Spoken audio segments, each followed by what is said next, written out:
Hello, good afternoon, and welcome to our Impact Report webinar. I'm Rachel Derrick, Head of Partnerships at the Global Returns Project, and I'm here with Jemima Pryor, our Impact and Partnerships Manager, who will be talking through all the really interesting bits in just a moment.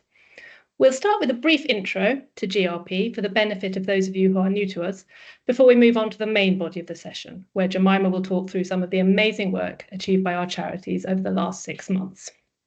We'll then wrap up with a Q&A session at the end, so please note down your questions or put them in the chat. So what is the Global Returns Project? In a nutshell, we are a UK-registered charity, making it easy to donate to the highest impact charities fighting climate change and nature loss at a global level. We ensure donors get the best bang for their buck by applying the logic of investment management to the green philanthropy space. We select and assess a diverse set of charities, and we reassess and report on the impacts of our charities every 6 months. We conduct our charity selection and assessment process with our technical advisory board of world-class climate scientists, who you can see on the screen now. And they've helped us to develop our proprietary methodology. Whilst GRP may seem like a simple solution, there is a lot of work that goes on beneath the bonnet to select and assess charities. Charities have to meet a basic set of criteria around size and governance. Those charities that meet the criteria are then scored in detail against 4 areas: their impacts, their scalability, the networks they've formed, and the co-benefits they deliver. The highest scoring charity in each sector is selected for the portfolio. That, however, is not the end of the story, as we reassess the charities in the portfolio every 6 months, and if no longer best in class, a charity may be replaced. So, in a philanthropic sense, our process ensures that our portfolio is consistently high impact and low risk. Next slide, please. Despite all this behind-the-scenes work, donating to GRP is easy and rewarding for donors.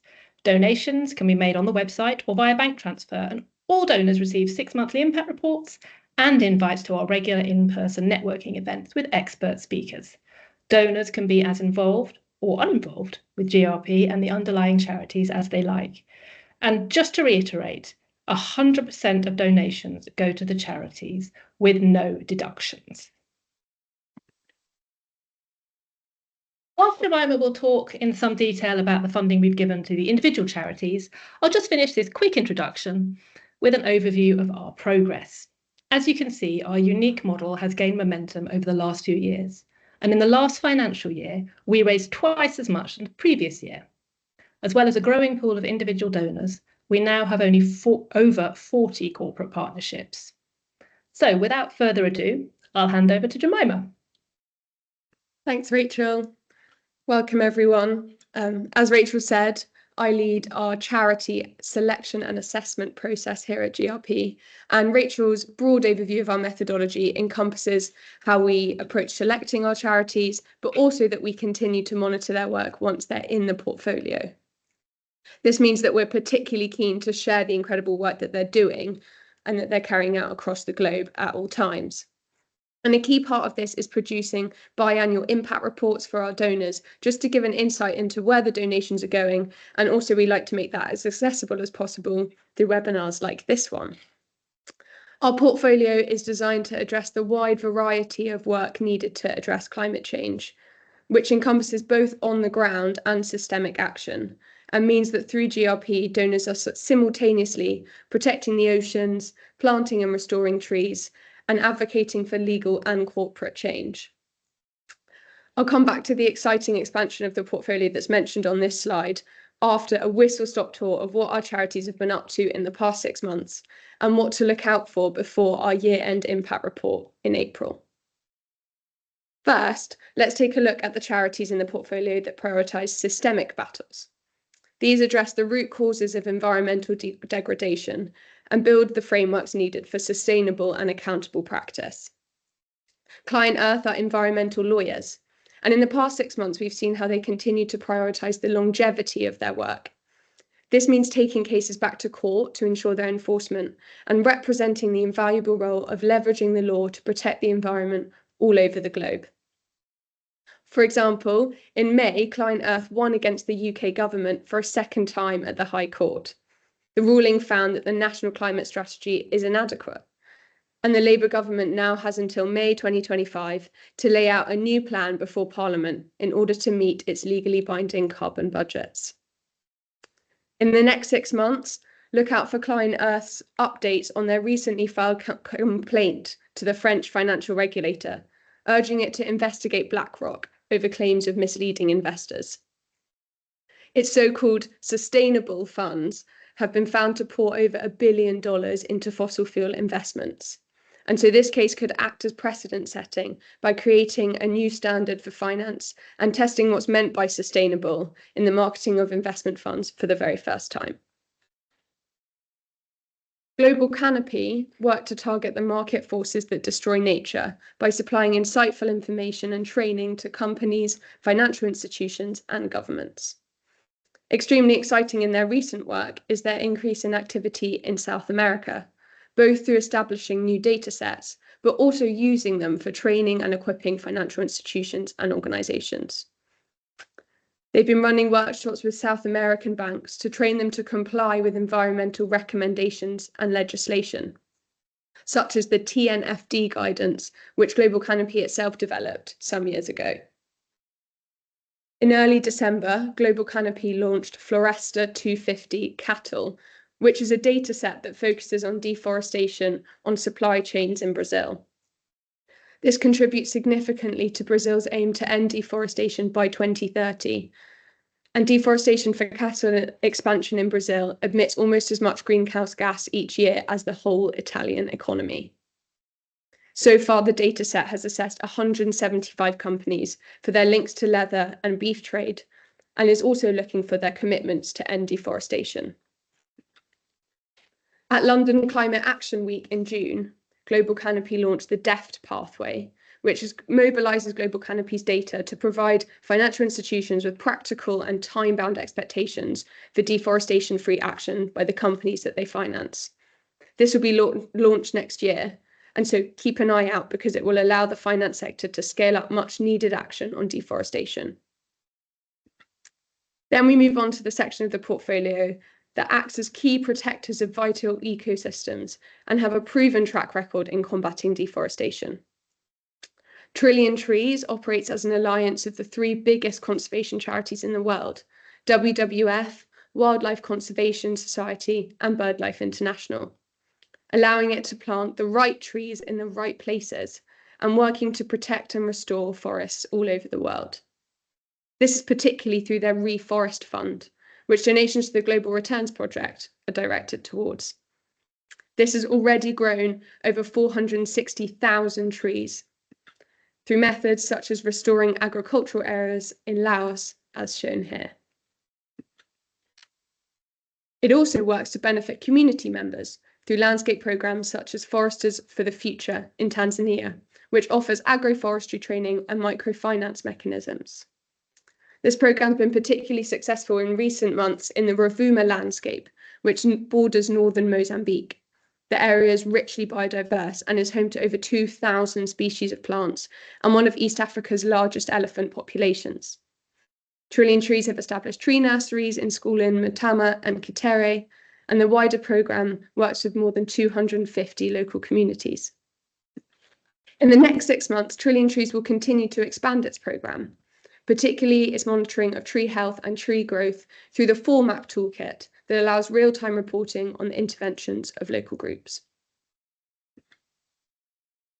In June, Rainforest Trust announced that they've protected over 50 million acres of tropical habitat across the globe. Their methods focus on partnerships and community engagement to prioritise protecting land for the indigenous communities that know how to preserve it best. 99% of the habitat they've protected in their 36 years of existence is still intact today.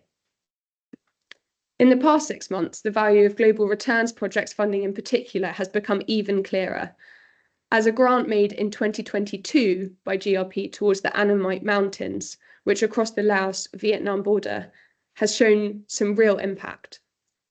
Rainforest Trust recently announced that 102% of the originally planned acres have been protected, And excitingly, the Laos government proposed upgrading the entire area to a national park, demonstrating how philanthropy can spur government action and create even more environmental protection. One of the animals protected in this area is the endangered red-shank Dalklangur monkey, shown here, which plays a critical role in maintaining forest ecosystems through dispersing seeds.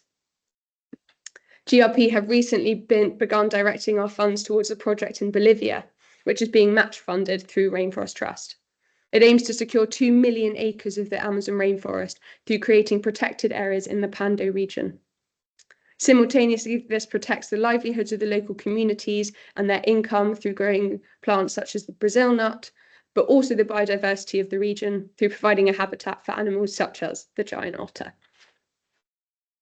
And finally, we reach the two charities in our portfolio who use different methods and have different focuses, but prioritise the protection of our oceans and marine biodiversity in the fight against climate change.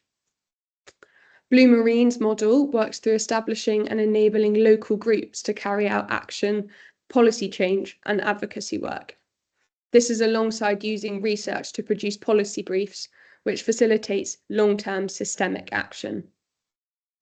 Blue Thread was published ahead of COP29 and COP16 this year, based on Blue Marine's experience and research, and it encourages and equips countries to recognise the oceans' pivotal role in addressing climate change in their national strategies. Recently, Blue Marine have also been focusing on the restoration and protection of Maldivian reefs through a local group called Maldives Resilient Reefs.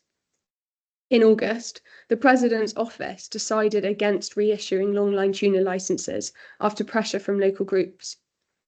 Longline fishing is different from traditional methods of pole and line fishing, as it places kilometres-long horizontal drag lines in the oceans for hours at a time.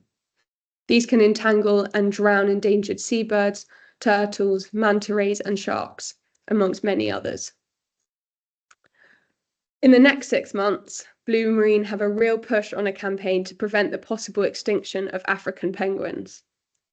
They're using their in-country connections and similar techniques that we've just seen in the Maldives to campaign against the South African government's poor protection of these penguins. Recently, Blue Marine managed to get these upgraded to become a critically endangered species, and they're preparing for a pivotal court date and mobilising public support for the campaign in the coming months.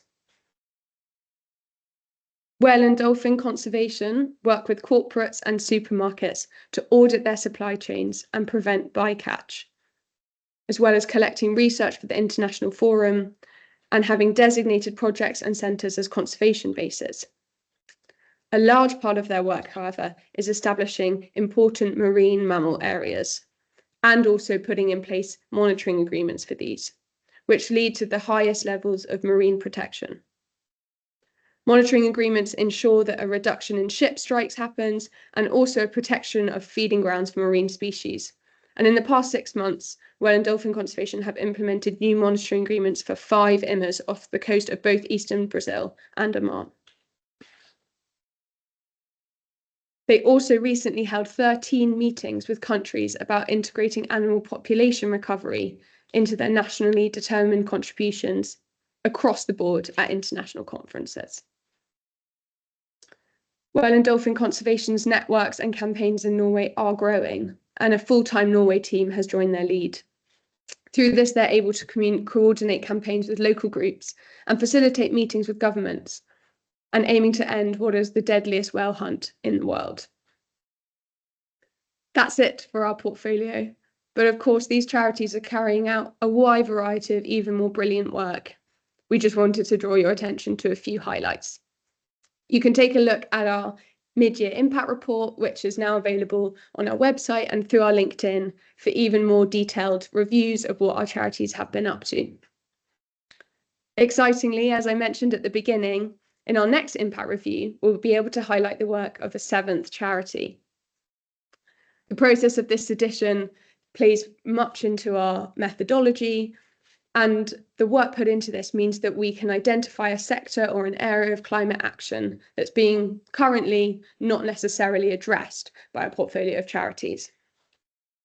A recent exercise in this showed that there are some actions in what we call the total opportunity set, curated by our technical advisory board of experts, that currently aren't fulfilled, and they generally fall under regenerative agriculture. Farming causes nearly 80% of global deforestation and is a key area for potential charity intervention. So recently, we've begun a thorough process of researching the sector and identifying the most effective organisations. Using our methodology, we individually screened over 400 organisations to get down to a short list. And very excitingly, we'll be able to announce a new addition to the portfolio in the new year.